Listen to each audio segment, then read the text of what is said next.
Hi, my name is Eddie C., and welcome to My Positive Podcast. I'll bring you positive stories of people from all walks of life, because everyone has a story to tell. Hello, everybody.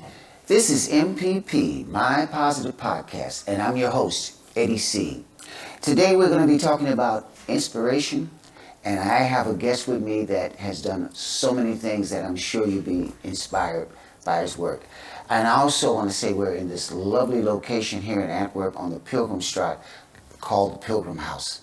A wonderful place to come have a bite to eat, have a drink, meet with friends, and just taste a good positive atmosphere with good vibes.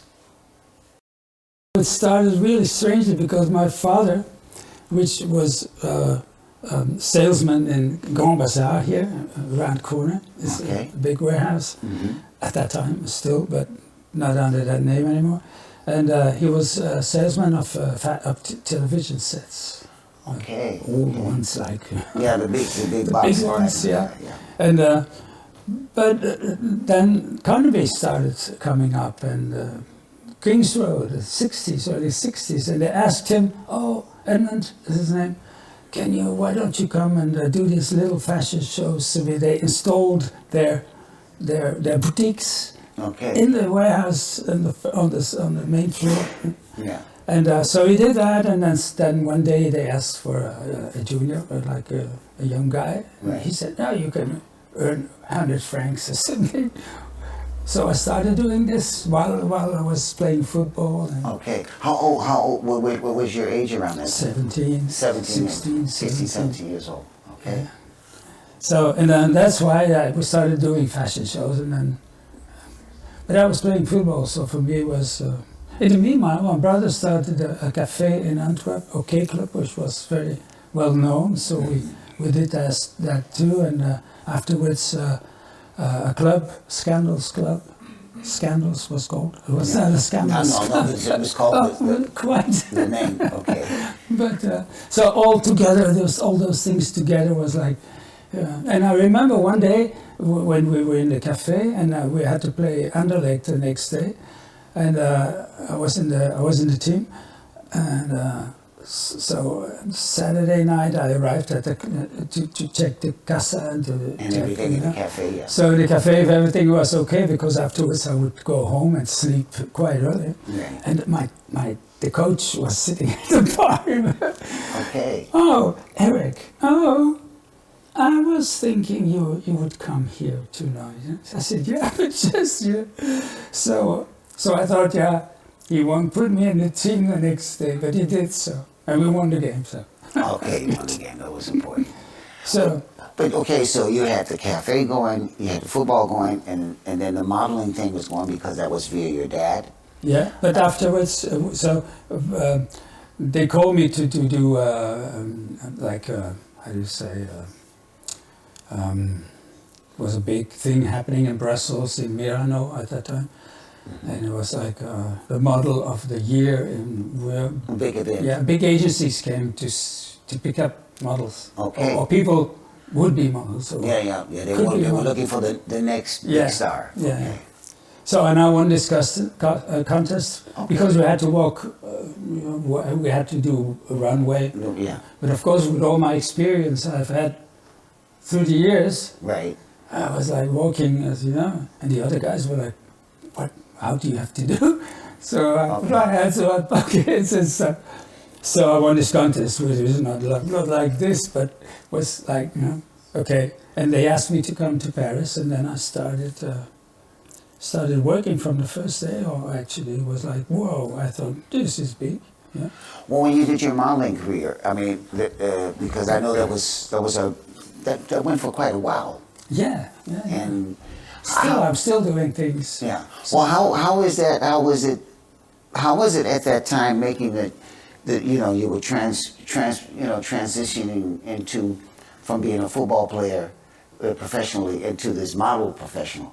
Did you miss the football? No. Yes, of course I missed football. I tried when I was in Paris. I just I was still running and training for myself, and I was 33 at that time. So and I still felt that I could do something, play games, and I did with a team of actors. I did play, but you know, you play with people who, you know, it's difficult when you've been a professional. Right. Than to play with people who, you know. So I went to Saint-Germain-en-Laye, where was Mata Racing at that time. Now PSG, Paris Saint-Germain. Saint-Germain. It's not in Paris Saint-Germain, but in Saint-Germain-en-Laye, which is a city outside 40 miles out of Paris, and where the training ground is. So I went there and I introduced myself, but they were so like, you know, come back tomorrow, the trainer will be. I thought, oh, this is heavy, and I didn't go back. Okay, so finished football. Okay, well, that's understandable. So, but you were having a lot of success as a model, and can you tell us a little bit how that whole thing went by? Let's say your average day of filming and all the. Well, you had to watch your diet, of course, or not. You know, I've been. I was 18 like this. I'm still like this. Okay. Well, 65 kilos. That's it. You know, more muscles at that time, of course, because you know. Yeah. Right.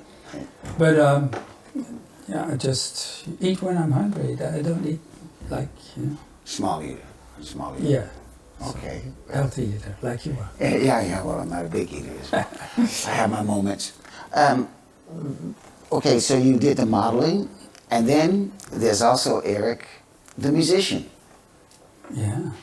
And you work under the name Erik Harrison No, that's recent. That's recent. Okay, so let's tell me how you went from the transaction from being a model to getting into music. I was a musician at 17. Okay, but that was always your main passion. You won't believe it. Yeah, I was like, you know, the modeling at that time was like not important. I just, you know, but the football was so. Okay. But at the same time, my brother and me, we got this guitar from my mother and my parents, and this nice Fender Stratocaster.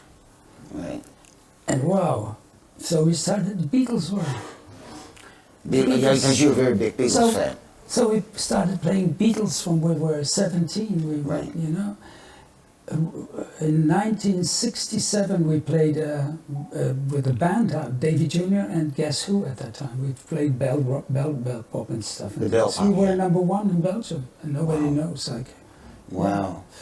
So we had 3 weeks or a month. Every day, every afternoon, we play. And the English people were Lucy in the Sky. Were standing on the table like Lucy in the Sky. We played the whole album instead of Mr. Kite was too difficult with all this. But we played almost like 10 songs out of 12 or 13 live and with brass. And this was just with a group of friends. No, we was quite. Good musicians. You put the guys together, but they were there. But so it wasn't like a bunch of let's say high school friends that knew each other or something like that. It was just like good musicians or in the area. Yeah, not professional musicians, but and it sounded nice. We played here in Arena Hall at that time.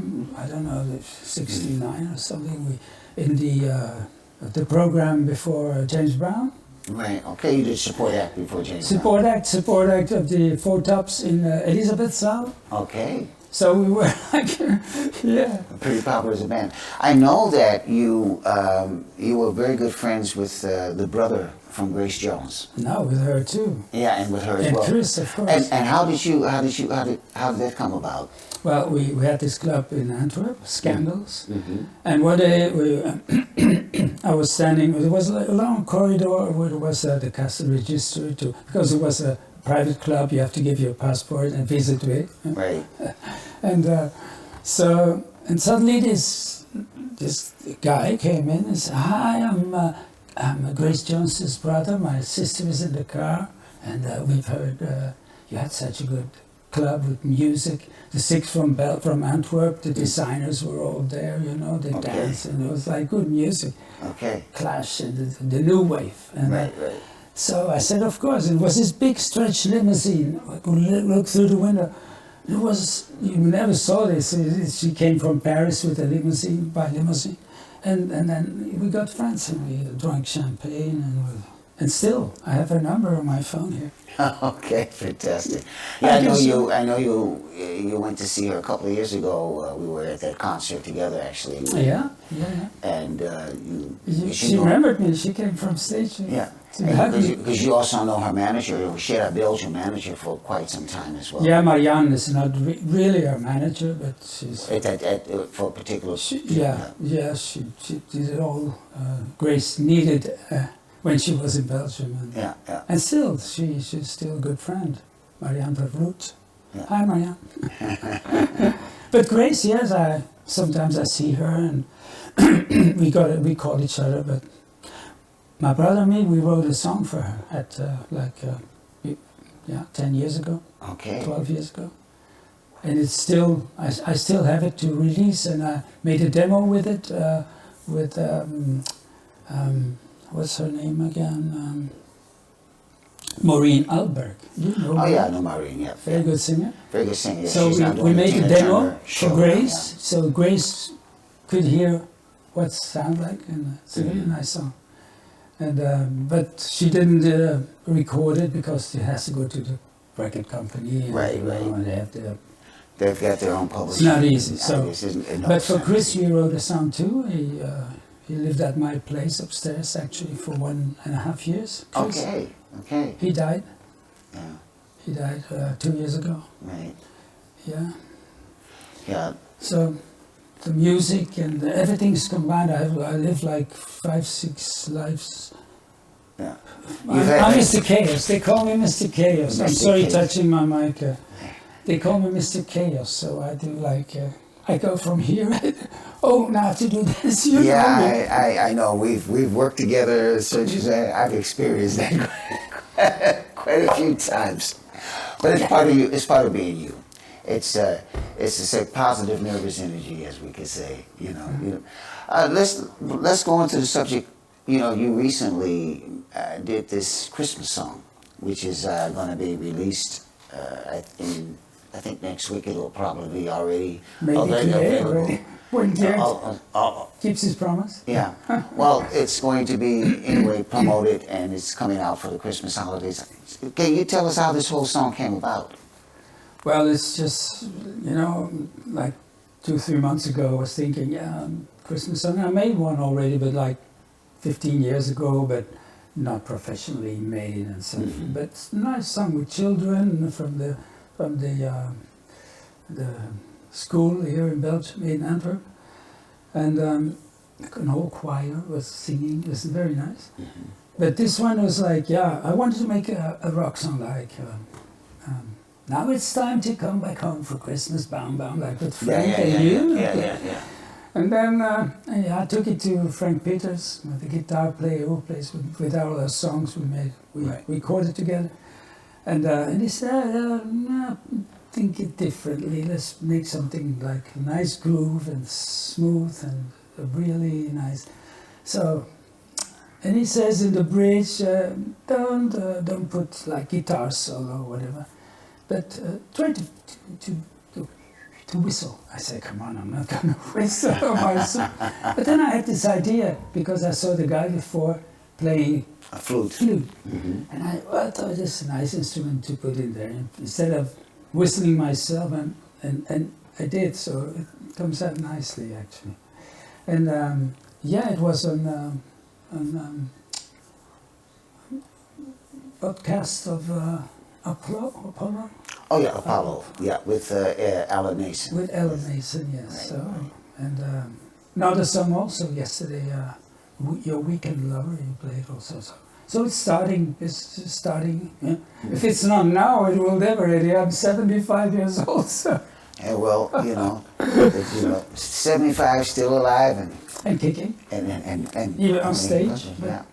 So I know you're performing almost every Tuesday at this place called the Dinsdag Club, which would be Don Tuesday Vitalski's Club. legendarische Dinsdagclub. Yeah, you're doing that. I know you're performing there, but you do a lot of Beatles stuff because the Beatles seem to be a big inspiration, and you have you have this artist name called Eric Harrison. Yes. How did that come about? Well, you know, years ago when I was when my brother died, he died like 13 years ago already, I think. So I kept on going by myself because I had a band. We also performed with Jean Bosco Safari, Beatles, on the South Plain.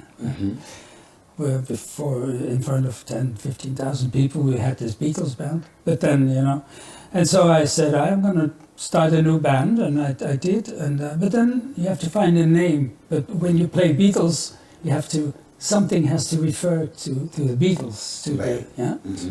There are bands they called Abbey Road, another band is Penny Lane, and Sergeant Pepper. Well, just the Beatles tribute band. So I wanted to call my band Paul McCartney. It didn't work out. He called me and said, "No, Eric, don't do that. No, that's just for..." But then I thought, George Harrison died. I thought just Harrison, is a nice name. It's a nice name, Harrison, for a band. Not the Harrison Band or Harrison. So I had this band, but then Corona came, and then, the musicians, we couldn't even do a rehearsal, One day we had a rehearsal, police were knocking on the doors like, we hear music, you cannot come together. And then Corona was finished. I hope so. And then I kept on going by myself, and then I said, I cannot go under the name Harrison, but then I said, Eric Harrison. But then I made my name with a CK.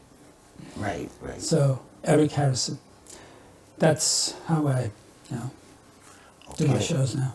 So, our theme is about inspiration, and I'd like to ask you, how has, for example, your football, what was your biggest inspiration with football, or your biggest inspiration with modeling, and of course with the music? Can you, and how did those things intertwine to inspire you to where you are now? Well, as I told you, my life, it's like, goes like this, and I do that, and all things together. And then I was, I think, quite successful in almost all the things I did throughout my life. But of course, if I would only have been, I was a musician only, maybe I was a more known musician and a better one now, or a better singer now. But then I liked playing football, and then I had this, go on a field, 25,000 people, or in Barcelona, 95,000 people. You say, this is wow. So scoring goals because I was playing in front of the team, so a left winger. So all the things were like, wow, this is it actually. But then there's only the modeling also. It started to come lots of money. Football was like, at that time, was nothing. Sorry. But modeling was, I had contracts like, I went to New York, I went to the Maldives, I went to, everywhere, South Africa, whatever. So I had like, I think only in Europe I had more than 15 agencies, more than 15 agencies. It was like, oh, you have to go there, I have to go there. I remember once I went to Dakar, I had to go to Dakar, and I came back after the job, and my agency said, tomorrow you have to go to Dakar. I said, I just come back from Dakar. Yeah, it was another job. So I went, but I didn't change my visa. I forgot every time here. So I arrived in Dakar, and the police said, no, you have to put you on the first flight back to Paris. Because the French, we don't like the French. They're sending us back too. Okay, but the inspiration, let's say the inspiration, I know you had football, that was of course like from your childhood, and then I know a little bit that Beatles have been a big inspiration for you Of course. musically. Still in my writing and stuff, you know. Yeah, and still in your way of writing, and of course the modeling. What inspired you in that area? Because that's the one thing I didn't really hear much about, it being inspired. Well, there were like other models or designers, or was it just, this is something I want to try? Of course, when you had the Beatles in the beginning, the 60s, were like swinging London. We went to London, we went to Carnaby Street, we went to Portobello Road. So it was like inspiring fashion-wise. Right. But music-wise, it was like, mm-hmm. you were 17, 18, 19 years old, and it was like, wow, this is a new world. We was just, after the 50s, was like, so this was very inspiring music-wise. And then, of course, when I started, I was playing football at the same time. That was inspiring me because I played in front of so many people, and when I scored a goal, they were like, wow. Right. So it's inspiring. It takes you further, and once you want to play better. So I was training every day. I still can do it with the ball 100 times without the ball falling. Okay. Now at my age, Okay. But because I always kept on doing it. Right. And I know recently you found new romance in your life. Oh. That must be very inspiring for you as well. Yes, actually it is. It is. Yeah, and it's funny because I met this woman at a gig. We played at Singers in Antwerp, a small place in the summer. Mm-hmm. And I was performing with another musician on tracks, because it's like a new concept. Mm-hmm. Instead of having all the band complete difficult drums and miking of the drums, and you play outside and you have this delay. Partially recorded, yeah. Okay. So I recorded with Guido Maas, my producer. Yeah. Tracks, very nice tracks, and now with AI I even can make tracks. I shouldn't say it, but you take off the voices and you just play on Beatles tracks. Mm-hmm. Even with the choir of the Beatles right. singing. You shouldn't do that, but normally karaoke tracks, good karaoke tracks, which are completely mastered, because when you play 30 songs, they all have to be in balance, in balance. So this now I play with a bass player who sings with me, and the voices. So when we had another Beatle reference to John and Paul. Right. And when I looked it up, and does that exist as a duo? It says yes, it does. Johannes and Paulus in Vatican. Right. But let's get back to the story about you meeting Linda. Oh yes. Because she's become also like an inspiration. Of course. So we were playing there, and then there was this wonderful woman sitting there with a smile, and she looked at me and she smiled the whole time, and she was sitting like in first row. There weren't many rows, but anyway, she was smiling, and does she know me? Do I know her? And then there was this break, and then I went to see her, and I said, hello, you are smiling at me. Do you know me? Yeah, I know you through your mother. Was a good friend of mine, and she had a restaurant in Antwerp, and my mother came with her husband, which was an American at that time. Okay. That's the story too. Anyway, so we got engaged, and so it's a lovely person. Yes, she is. She's quite a lovely person. So because I was alone for 50 years or something like that. Yeah, I know. We've had a lot of conversations, and I've seen in the period that you guys have been together in a short time, you just sparkle, man. Also, when you're performing on stage, she's like a silent magic of inspiration for you. That's wonderful. I got one last question for you before we close off our interview. What would you tell people today that are doing multiple different have multiple different talents and want to explore those different talents, how would you tell them to be inspired? I would tell them don't do them all at the same time, because just do what you're best, and you know. In Flemish there's a saying, there's a schoenmaker blijft bij uw leest, which is like guys who make shoes, stay with your instruments and make your shoes. Okay. Don't do other things, just focus on what you do best. But of course you do many things. That's life. Makes your life so much. It inspires life. One thing can inspire another. Of course. You know? Of course. I love photography as well. And that can Me be too. very, I was a photographer too. I know you've done that as well. I did. I worked in Spain as a photographer, because one day on a shooting, the guy said, "Oh, I'm selling all my stuff," and I said, "Oh, you really?" Like the Nikon with the MD4 with the machine rewinder. Right. So he gave me all these lenses for a price, you know, because there's all this new stuff. It was 90s, still in the 90s.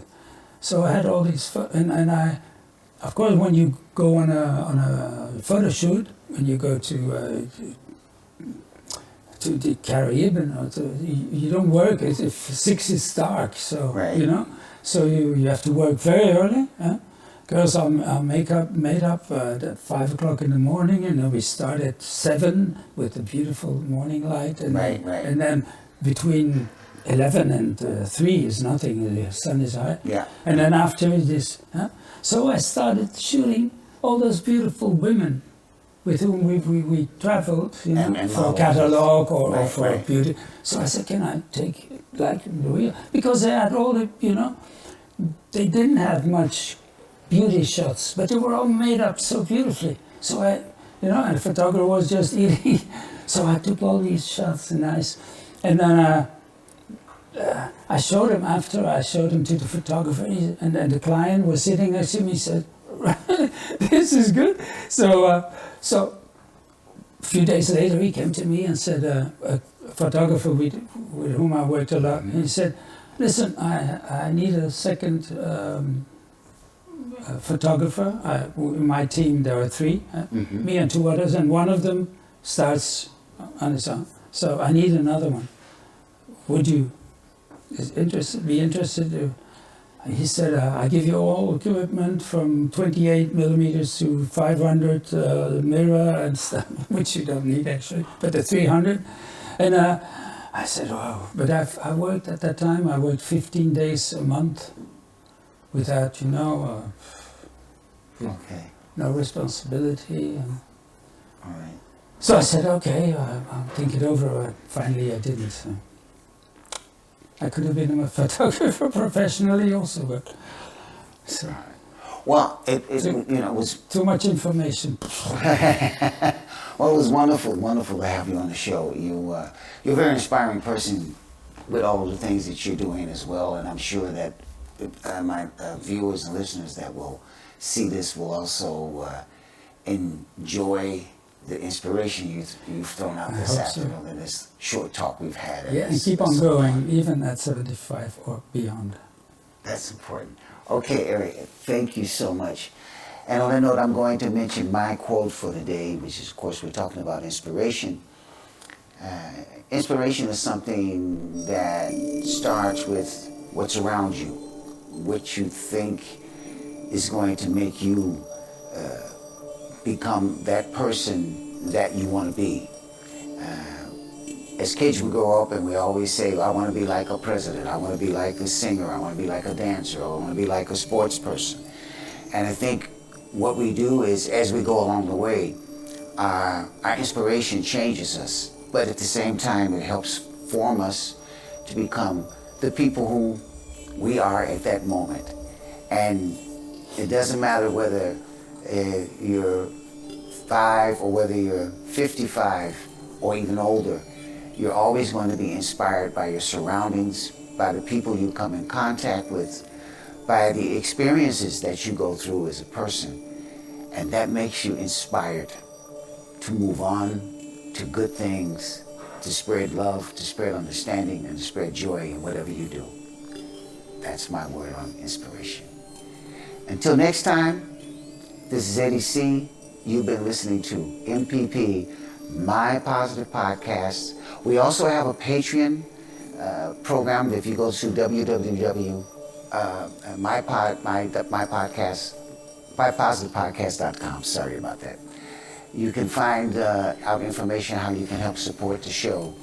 And I want to thank also our sponsor from the Pilgrim House that they supply us this wonderful location. It's a wonderful place to come and eat, have drinks, meet people, have a great conversation.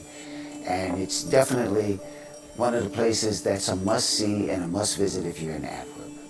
Anyway, until next time, stay positive, stay happy, and stay healthy. Inspiration. It can happen in an instant, spontaneous moment. That person you maybe always looked up to, an idol, playing your favorite music, or painter whose works capture your eye and heart. The love of your surroundings, be it in a busy city or a quiet place in nature, a book, a meal, your favorite memories. The moment you live in now, or as you hear these words, because you never know when it comes. That's the joy of inspiration.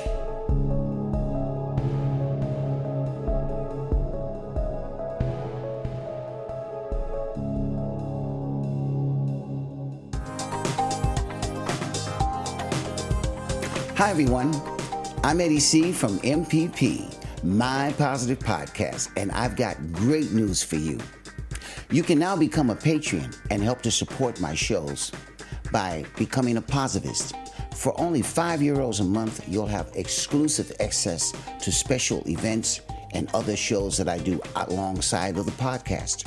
You'll also have the opportunity to have an AMA with me. That means you can ask me anything once a month in special sessions pertaining to each subject. Not only that, but you'll also get 30% off on the web shop. That means caps, t-shirts, scarves, and other merchandising that we'll bring out in the future. And you'll get a newsletter each month where I talk about my updates and special events that I will be organizing. For more info, please check out my Facebook page or mypositivepodcast.com. Become a Patreon, tune in, and stay positive.